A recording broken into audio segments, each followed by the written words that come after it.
Hey guys, welcome back to another episode with Boris the Midwife. In today's video, I'll be talking about the body mass index or the BMI. It's a very important topic as well because it's going to help you determine your body type. That's whether you're underweight, you're pre-obese, or you're obese. And if you're obese, what class of obesity are you in? So please stay focused and watch this video to the end. So it's a topic that has to do with the general population, but I'll be relating it to women of reproductive age. That's women who are in their childbearing age, maybe women who are planning to get pregnant, or they are pregnant, or they are already in the postpartum period. So it's very important for these women to know that your body type matters a lot when it comes to reproductive health. Yeah, it matters a lot when it comes to reproductive health.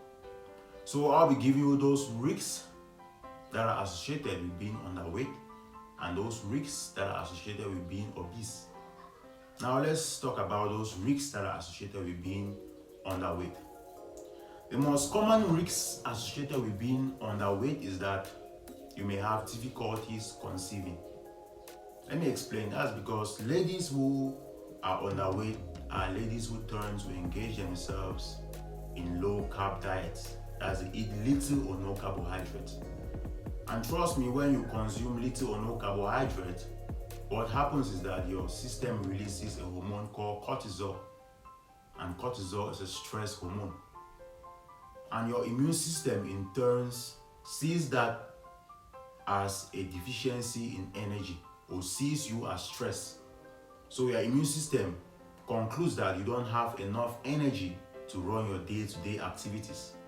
So it in turn takes that energy from non-vital systems like the reproductive system and sends it to vital systems like the cardiovascular system and the neurological system. So this is what your immune system does, because trust me, your immune system doesn't see your reproductive system as something vital for your survival. So it helps to compensate for the loss of energy. And another factor is because ladies who are underweight, they turn to engage themselves in a lot of exercise. And trust me, too much exercise is one of the leading causes of amenorrhea, that's cessation of menses. So you may have difficulties in conceiving. And another risk associated with underweight ladies is that they turn to have musculoskeletal injuries during their reproductive life. Especially when they are pregnant, they can easily end up having musculoskeletal injuries, that's fractures.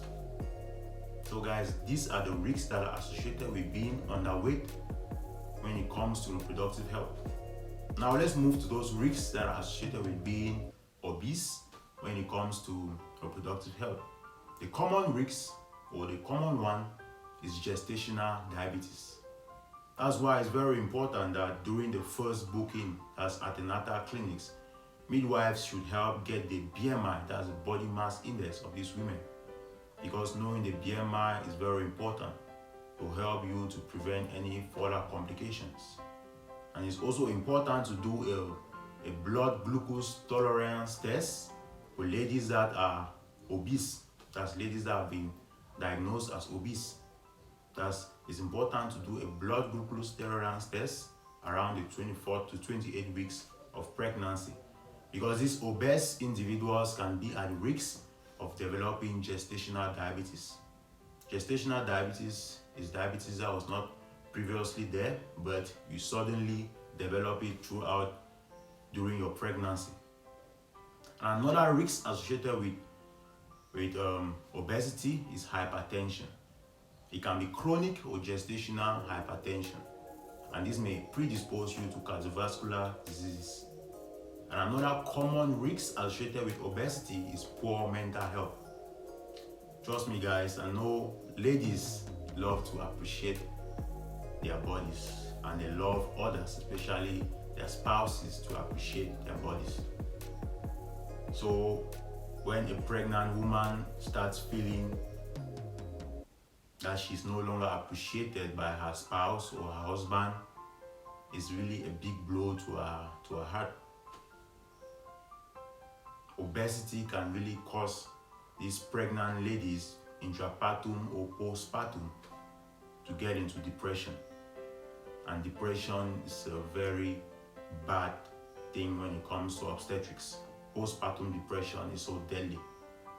If proper medical and family support is not given to these ladies, they may even end up committing suicide. Trust me, guys, there have been cases like that.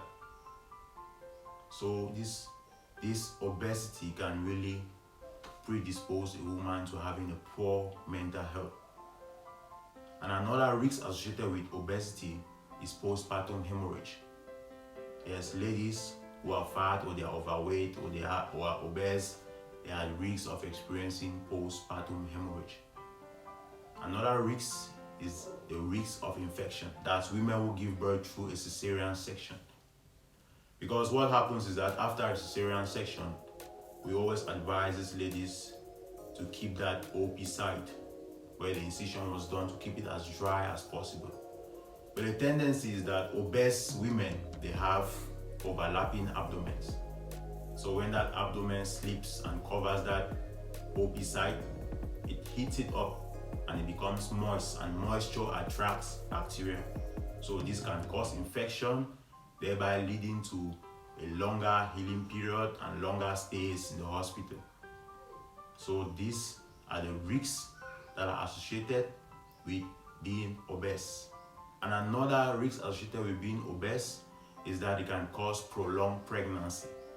Ladies who have this obesity during their pregnancies, they may notice that they go past way their expected date of delivery. So the midwives or the doctors may end up inducing them. And shoulder dystocia is another risk that is associated with obesity. That's where women who come to give birth, they have a normal delivery, but the baby ends up getting stuck.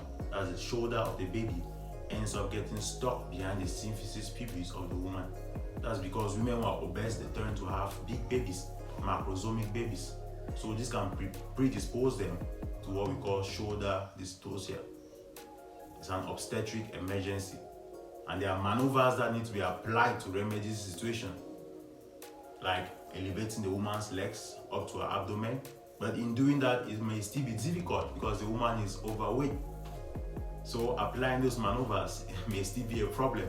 So there are a lot of risk factors associated with obesity when it comes to reproductive health, labor, and delivery. So guys, keep these factors in mind.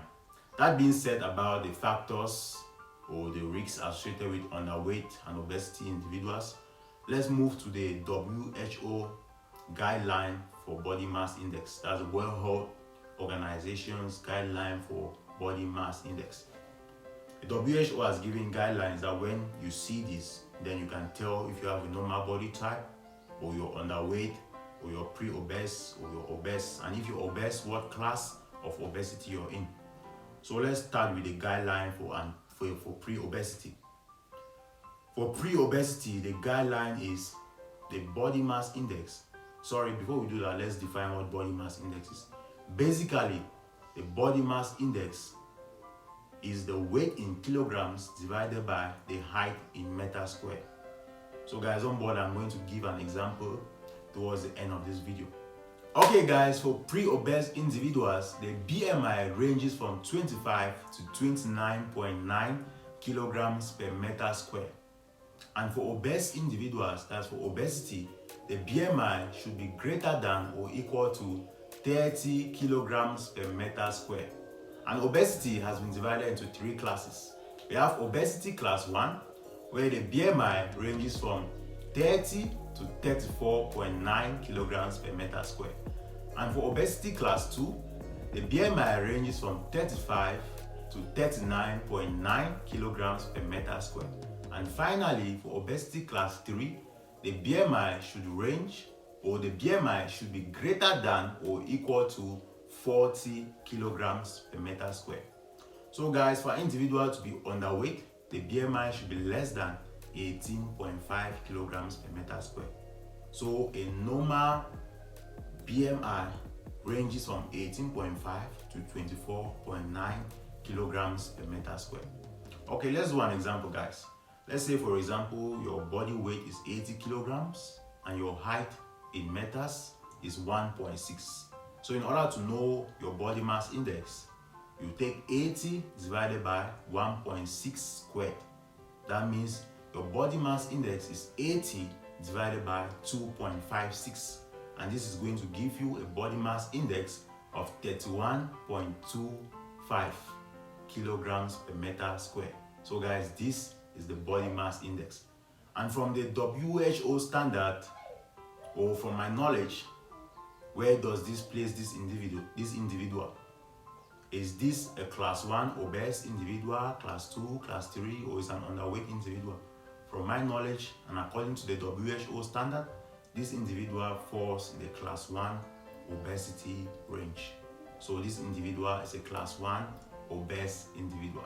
So guys, don't be shy. Please do your calculations and leave your numbers in the comment section below. And please don't forget to like this video, subscribe, and turn on the bell icon so you won't miss any of my upcoming videos. This has been Boris the Midwife. Your health is my priority. I'll see you all in my next video.